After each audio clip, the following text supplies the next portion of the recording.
Thanks, everyone. Wow, the starting with a standing ovation really puts the pressure on. But I appreciate it. So let's see. Perfect. So, oops. This is me. And to give you a little bit of more context, I am based in the West Coast. I live in Oakland. So it's also very early for me still. So please bear with me if I stumble over a few words. Like Amina mentioned, this is the book that I co-authored with my friend Molly West Duffy. She's in New York. She's a senior organizational designer at IDEO, which goes into companies and helps them think through how they should organize their cultures and processes. One of the things, and I hope that you'll see is kind of throughout this workshop, is we really tried to make the book as tactical as possible. So I remember when I first started reading kind of anything about the business world, articles, books, there was a lot of really good advice contained within those resources, but it was so hard to figure out what to do with it. So for example, like be vulnerable, or bring your true self to work, or be a good manager. Like these are all good pieces of advice, but I have no idea like how to just start being vulnerable tomorrow. And it also seems important, like what kind of office am I working in? Who am I within that office? What are the norms in that office? So a lot of the advice, again, really small steps you can take to improve work, but that's also context dependent. So one of the biggest things, and the reason that Molly and I'm gonna stand, the reason that Molly and I wrote this book is we both entered the workforce after college thinking that, especially as females in the workforce, we could not fuss, and we definitely could not feel. And what that meant was that we just never even realized that you could have a conversation with your manager and say, hey, this is the kind of work that I love.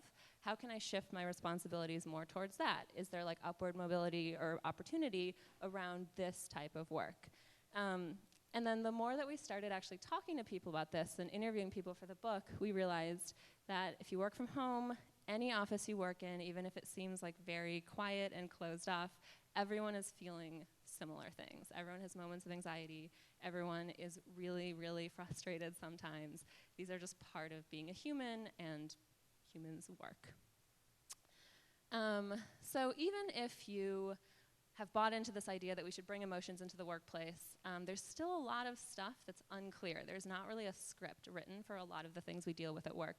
One of the most frequent questions that Molly and I get asked when we give these workshops is, tends to be from women, not always, but I've received feedback, not even firsthand, second or third-hand feedback, that I'm not warm enough, that my bedside manner needs to be improved, that I need to be more measured. What do I do with that? And that's really complex. It's a frequent question because there's not an obvious answer. And so the book hopefully will arm you in this workshop with a few tools that you can use to handle situations like that. So again, basic premise for all of this, emotions are inevitable. We gotta learn to deal with them. So I think before I get to belonging, I want to cover this concept of emotional culture. And the best way that I found to show this is to actually, the suspense. There we go. Show you these two offices. So I've showed people these offices if you look at the top and bottom, and this is the only context I give, which one would you rather work in? And most people say the one on the bottom.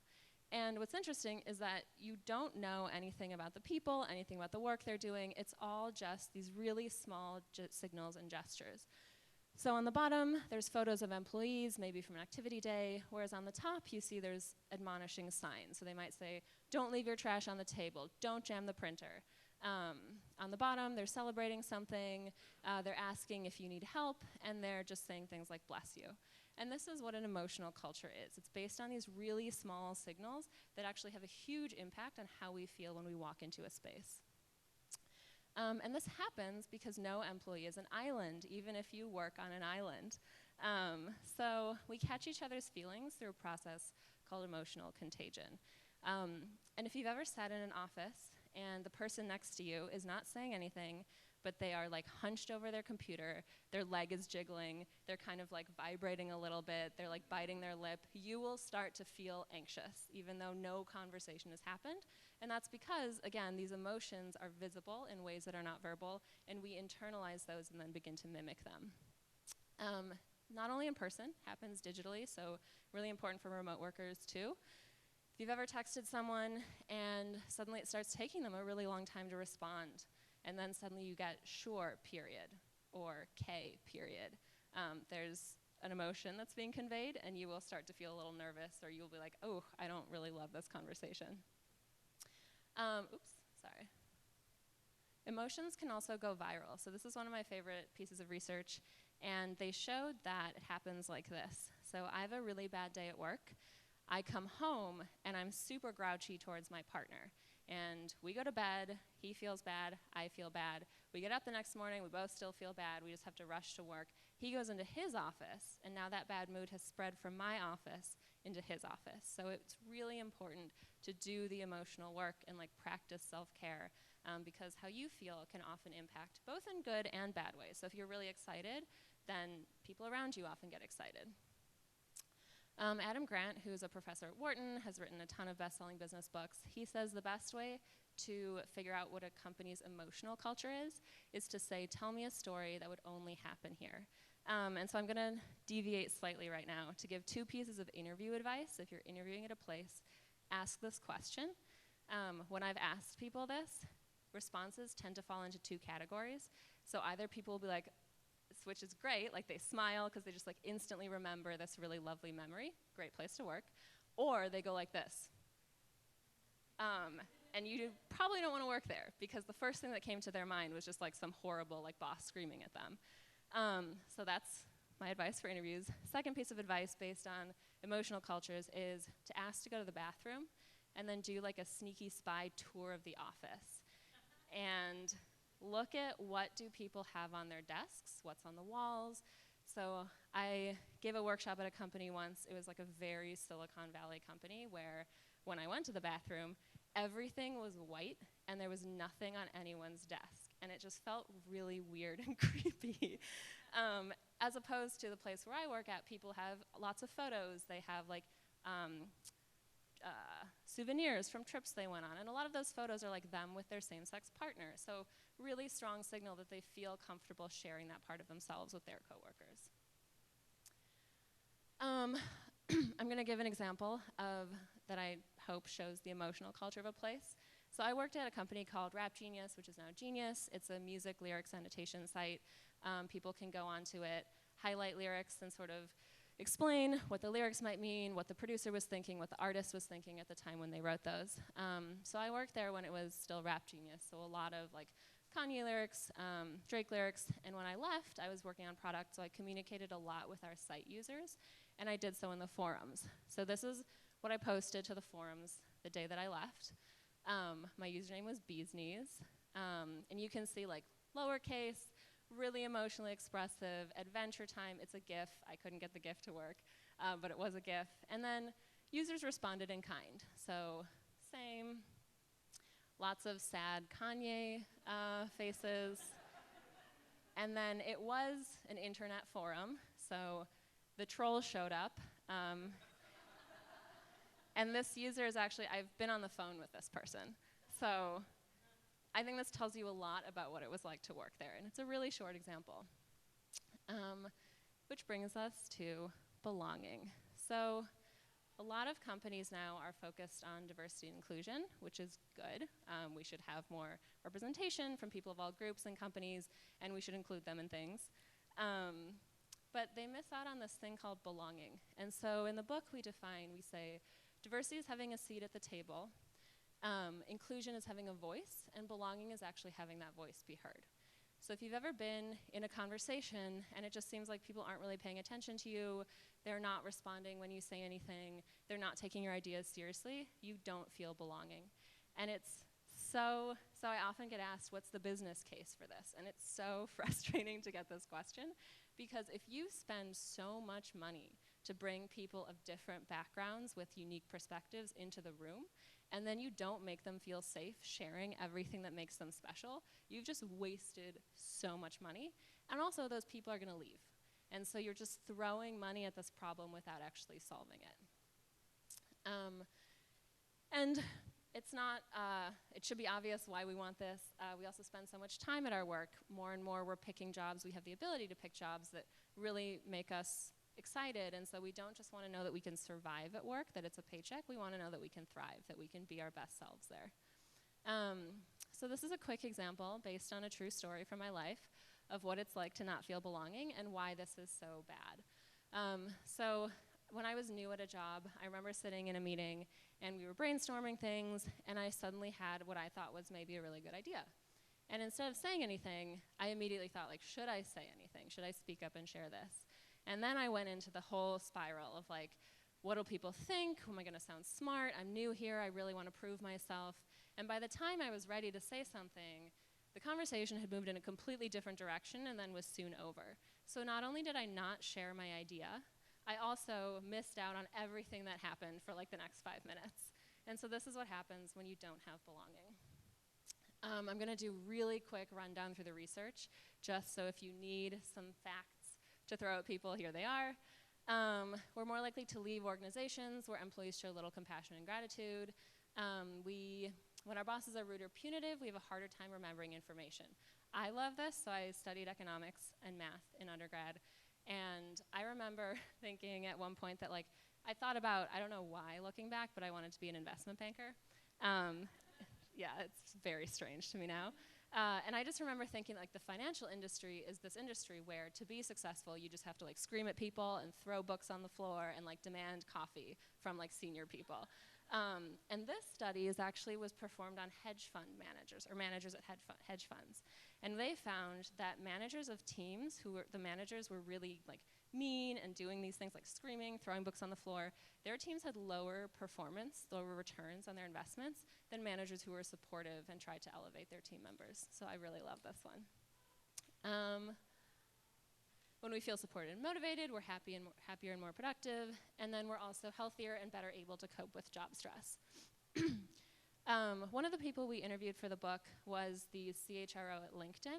She's since left, but she wanted to know really how belonging affected anything at LinkedIn. So a few years ago, she just snuck into their annual employee engagement survey these 4 statements and asked people to, like, agree with them, strongly agree, strongly disagree.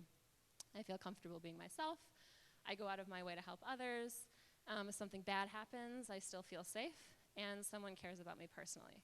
And when her data team looked at these statements compared to, like, everything else across the engagement survey, these 2 were the most predictive of whether or not that person was going to leave within the next 6 months.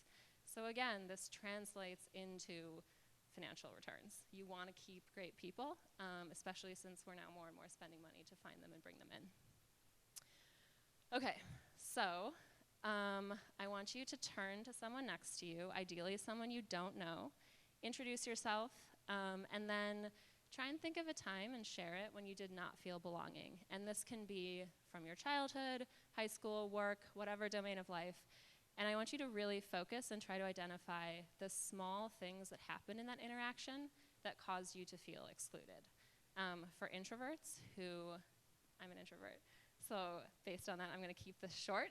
4 minutes total. You can do it. For 2 minutes, you can talk to someone. And yeah, find someone you don't know. It's great to meet new people. I think that's one of the best parts of coming to an event like this. And I will bring us all back in about 4 minutes. Go.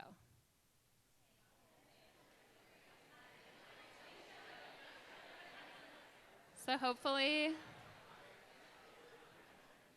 you learned something new about the people around you, and you also learned what not to do to other people. So I'm going to go into now how individuals can help create belonging kind of in any environment, and then later I'll look at organizations. So this is, you can be new to your organization, you can have been there forever, you can be working with one person. All of these hopefully are useful. So again, emotional culture is based on these really small things, which some of these suggestions might seem really obvious or small, but they just don't happen enough, so I'm going to go through them anyway.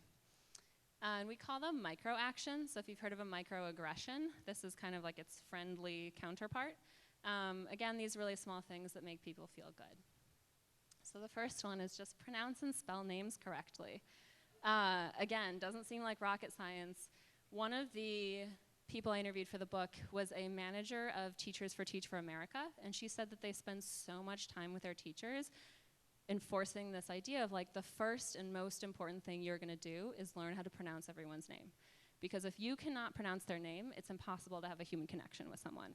And you also actually might end up excluding them. So if I'm looking around and I'm trying to figure out like who I wanna call on, and I don't know how to pronounce your name, I might not call on you because I'm afraid to butcher the name. So just so important. And then on the spelling, I don't have much more to say. I will just leave it to this tweet that I can't take credit for. It's one of my favorite tweets.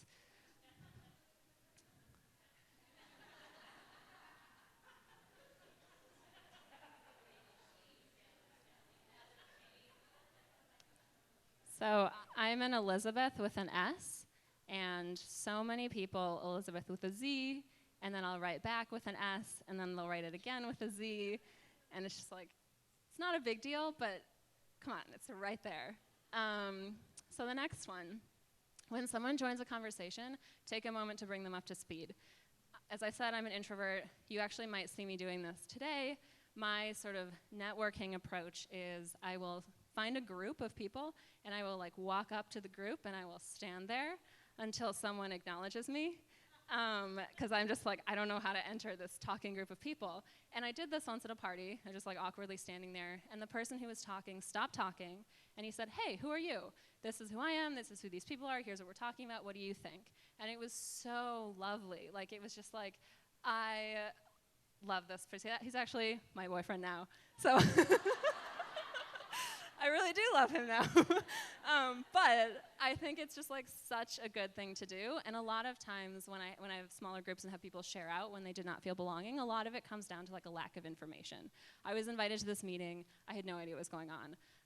I just went to a new school and everyone had all these stories and they had been friends forever. I didn't know what was happening. So again, just giving people information.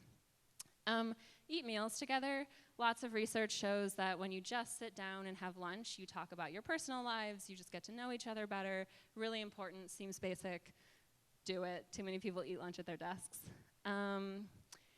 If you notice someone get cut off mid-sentence, make it a point to jump in and ask them to continue sharing their thoughts. So too often we put the onus on the person who was interrupted to stand up and be like, "I was interrupted, please let me continue talking."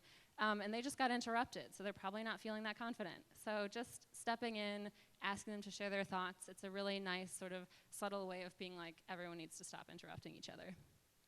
And then the final, create a shared celebration calendar. So I work at this company called Humu, and we give people advice on these small things that they can do to have a big impact on how they feel at work.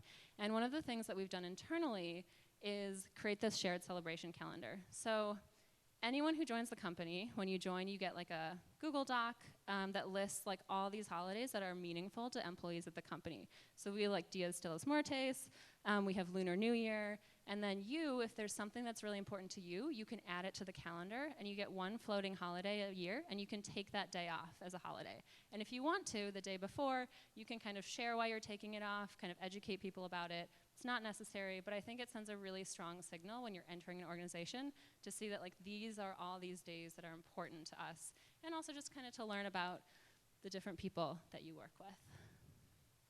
And then the final thing for individuals is that if you're talking while others are talking, please stop. Okay, so I also wanted to address belonging for remote workers. This is a little different. I've been a remote worker, so maybe this is just for me, but I think more and more we're working with distributed teams, and so it's important to figure out like how do you create belonging when you can't actually sit down and eat lunch together. So the first is just always offer a virtual option. In your invites, there should always be like a Hangout or video. I'm from San Francisco, so everything's gonna be like Google Docs, Google Hangout. I'll try not to do that. So always offer, you know, like chat, video chat. Use the richest form of communication, so if you can, video is way better than just phone call. So early on, again, my co-author Molly is in New York, I'm on the West Coast, and our editor was in New York. And so Molly and the editor met in person, and I called in. And this was like an early meeting about the book, and they were talking about the outline of the book, pretty important. And they asked me if I had any opinions, because they had been discussing for a while. And I start talking, I had a lot of opinions. And it became clear that like somehow the phone wasn't working, or like they just couldn't hear me say anything. So they thought I had no opinions, and they thought I was mad. And I became mad because I was like yelling into the phone, like, I have opinions, and no one was hearing me. And if we had been on video, it would have been really obvious that I was talking. So a good lesson. Make it a habit to reach out. So someone at my current job does this, which I love, which is if you're sitting at lunch, you start talking about an important project and someone remote is working on that project, actually flag it and say like, hey, we should loop Sophie into this, and then go and do it. So just shoot them a message, shoot them an email. It's so important that they don't miss out on these like water cooler conversations. Emotionally proofread your writing. If you send someone an email at 11 p.m. that says, let's talk, and you're their manager, they're going to assume you're firing them. If you send them an email and you have it send out the next day at 8 a.m. and it says, hey, got your edits, they look pretty good, I have a few comments, let's find time today to go over them, so different. So you need to over communicate when you're working with someone who's not in the same office. Make time for fun. I love Buffer is a company. They are completely distributed, and what they do is they have everyone every month. You can opt in to put your name in like a spreadsheet or a virtual hat, and then they randomly assign you to someone else, and an hour goes on your calendar, like a video chat, and you cannot talk about work. So it's really just like getting to know someone personally, seeing that it's not just like this robot that keeps emailing you, it's another human on the other side. And then last, send physical mail. There's something when you are working remotely, especially if you're working from home, that's so magical about like getting something tangible in the mail. We also just like don't get fun mail anymore as much. One piece of advice on this is to let the person know you've sent them mail. So for my birthday one year, I was working remotely with this company, and they sent me a birthday cake, which is super sweet because they get cakes for everyone in the office. They didn't tell me that I was getting a cake, and somehow the card got lost. So this cake shows up on my door on my birthday, and I just text all my friends. No one claims ownership of the cake, and I thought someone was trying to kill me because that's the natural thought progression. I'm not kidding. Like, I was just like, who knows where I live? Who knows my name? Who's going to send me this cake? I refused to eat it. And then like 24 hours later, they were like, did you get this cake we sent you? And I was like, wow, I've been in a state of fear for the last day. So just let them know it's coming. Okay, we're going to do this again. Find someone different, so someone you did not speak to last time. If the duos don't work out, then just do a group of 3. And how about a time that you did feel belonging? And again, what are the small things? And this one I'd love to be actually about work. So go, again, 4 minutes. So now I'm going to go into what organizations can do. So if you are a founder, if you are a manager, or if you're going to be one day, hopefully these will be useful. So one of the most important times to try and focus on creating belonging are transition moments. Someone gets promoted, they move to a new team, you start a new job. These are all really stressful. So this job that I've been talking about, I started about 6 months ago. And I remember really vividly when I got the job offer, I was here. I was just like, amazing, I'm incredible, of course they want me to work there, I'm the best. And then kind of as my start date approached, it just went like this. And I was like, do they know that they hired me? Like I'm a total fraud? Am I just gonna show up on my first day and they're gonna be like, okay, bye, we want you to leave? And I think maybe not to that extreme, but this is sort of a common thing that people feel when they enter a new space. So onboarding is a really important time to help people feel belonging. You don't just want to throw them into this new job and not support them. So how do you do that? The first is begin onboarding before a new hire's start date. So when you've hired them, send them a friendly email, and then maybe 2 weeks ahead of time, check in, which goes hand in hand with give them a buddy. So the buddy is the person that they can ask, where should I park, what should I wear, just all of these questions that you don't want to ask your manager, and you don't really know who else to ask. This is the person that you get to ask all those questions. And then the culture buddy, 2 things. I would say keep meeting with that person maybe every 2 weeks for the first month or 2, and then you can stop having the meetings if it feels like everything's going fine. But I think it's just really nice to have this touch point, both before and after you've started the job. The buddy and the manager should also just really encourage this person to ask questions. So research at Google shows that when managers encourage new hires to ask questions, those new hires onboarded faster, they were more productive 9 months later. So again, it's just have this little conversation that's like totally normal to feel overwhelmed when you're new. The best way to get on board is to ask questions. No one expects you to know everything. We actually expect you to know nothing. So just ask everyone. Conduct an interview. So I love this. This is one of my favorite things that we have in the book. This is from IDEO, and it's the combo of enter and interview. And so nowadays, often you will interview with more than one person at a company. And so the manager or the buddy can organize this, which is you ask everyone who interviewed the new hire, maybe a week before they join, on a Post-it note to write 3 things. 1, what really impressed them in the interview. 2, what skills that person is bringing that the team really needs. And 3, something you'd like to get to know about them personally. And then you can put all those in a card, or you can just put the Post-it notes on that person's desk. And so their first impression when they come to their new desk is a reminder of why they were hired, an encouragement to really bring everything that makes them unique to the job, and then all these little conversation starters for their new teammates. What else do I have on here? Really important too, if you're the manager, share ups or downs. So the founder of my company, I had a one-on-one with him about a month into starting, and he said this thing. Actually, let me start with the research. So there's lots of research comes out of Stanford, and this professor there, he noticed that there are big GPA gaps. So for example, in STEM programs between men and women, and then just in college in general, often between African Americans and white students. And so he was like, how do we reduce those gaps? And what he wanted to try was he randomized, so half of students, nothing happened, they just entered college or they entered their engineering program. And the other half of students, he had them meet for half an hour with upperclassmen of a whole range of backgrounds, whole range of majors. And what those upperclassmen said was, I felt really bad when I started here. I felt inept, I felt like I would never be part of it, I felt really different. And I realized over time that that's not true, and that everyone has these feelings of anxiety, everyone has these moments. Feel free to reach out to me if you're going through that, but it's really common when you join a new organization. And what he found was that the group that had received this belonging intervention, which is what he called it, their GPA gap was dramatically reduced over all 4 years. And so I'm not saying that this is like a solution to all of society's problems. There's obviously a lot that we need to work on, but I think that it is really important to communicate to people. It's okay at the outset to feel like you don't belong. It's really normal. You will belong, and you can reach out to me if you still feel like you don't. I will help you. I'll put you in touch with people. I'm just your resource.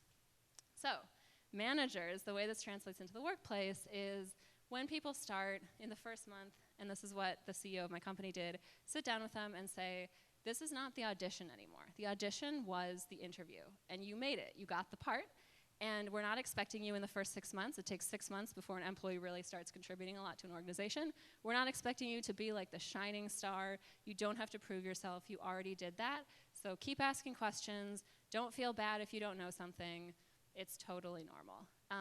And so when my CEO said this to me, I remember I was like, I've read this research paper. I know exactly what you're doing, and it feels so good. So even if you know what's going on, it can still be useful. And then have this flex holiday policy. So this is around the shared celebration calendar. If everyone puts on holidays or celebrations that are important to them, actually give them a holiday day to take that off if it's a really meaningful day for them.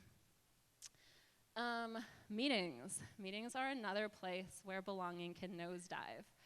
So I love this. This comes out of LinkedIn. Appoint a meeting monitor. So this is like your organizational jury duty. So what you do is you pick someone, ideally someone who's not on the team normally. They come to a half-hour meeting. They sit there. They're not supposed to say anything. They don't care what the product is, what the discussion is. Their only job is to record and write down what they notice about the communication dynamics. Who's talking all the time, who's not talking at all, who's interrupting other people, who seems checked out completely. And then they write that down, and you can either talk about it after the meeting, they can share that with the manager can have a conversation about it, whatever feels comfortable. But just getting someone in there to let you know, I think often we just get stuck in these communication habits, and we don't even think about it anymore. So kind of shaking it up can be really useful. Conduct pre- and post-mortems. So before a project, everything that could go wrong, and then after a project, looking back and saying, like, what could we have done better, and especially with a focus towards communication habits, navigating different work styles. Host a bad ideas brainstorm. So this you can also do at the outset of a project, which is often in meetings we feel like we need to say something really smart. And so by saying, what's actually the worst next step that we could do? What's a terrible idea that we could try to implement? It can be a really fun exercise, gets people goofy, gets them feeling a little more relaxed. Someone actually told me that she did this with her team at GitHub.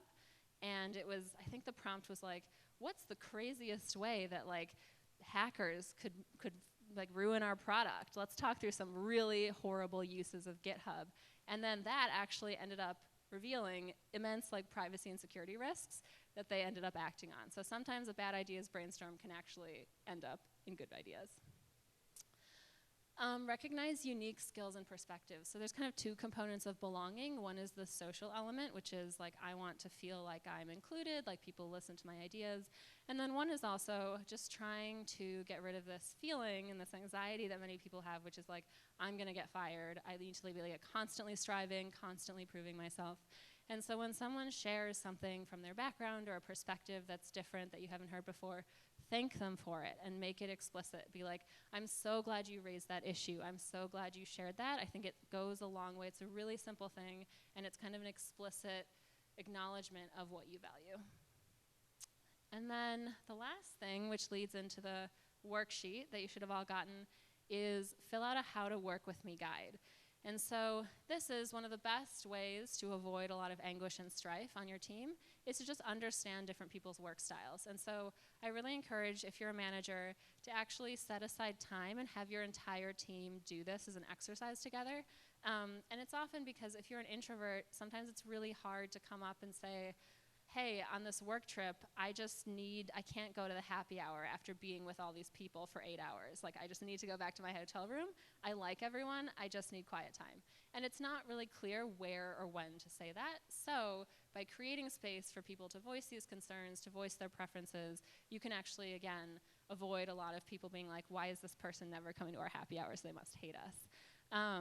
So I want us to take maybe 5 to 7 minutes, pick a few questions, answer them. You'll see there's also example answers. I'll give you kind of a goofy example just to share that it's okay to write whatever you want on these papers. So one of the questions I think is like, what are your quirks? And my quirk is that I hate it when people chew really loudly next to me. I don't know why, especially like gum popping drives me absolutely bonkers. And so I did this with my team, and we were in a meeting, and one of my teammates sat down next to me, and she was about to put a piece of gum in her mouth, and she was like, I'll wait until the meeting is over. And I was like, I know this is crazy, but like, that made me so happy. Like, it just improved my work life dramatically. And so I think often it's just these small things that if you know what someone else's preferences are, I guess I'll say this, like if you don't know what their preferences are, you can kind of bulldoze over their feelings without meaning to. So again, let's take 5 to 7 minutes, pick a few questions, answer them, and then I'll have you get into small groups. And at that point, pick one of the questions you answered and share your answer, and maybe share a little more than what you wrote. So let me check on the time. Let's do 5 minutes, and then I'll have you get into small groups. Okay, find a group of 3 to 4 people. Look around. If there's someone around you that doesn't have a group, bring them into the group. And then again, everyone pick one question, share your answers. If you want, everyone can pick the same question. Sometimes it's really interesting to hear differences. And we'll take about 5 minutes for this. So if you enjoyed filling this out or discussing it, I think it's actually on the worksheet. You can find this on my co-author and I's website, lizandmolly.com. I think it's at the bottom. And under the resources section, we also have assessments you can take, like do you feel belonging in your organization? Are you an over, under a motor? All of that. And again, I really encourage you to try doing this with your team. If you're not the manager, I'm totally fine with you going back to your team and saying, like, I saw this woman, she had cartoons, she has this like crazy little worksheet, maybe we could try it. Just put the blame on me, fine.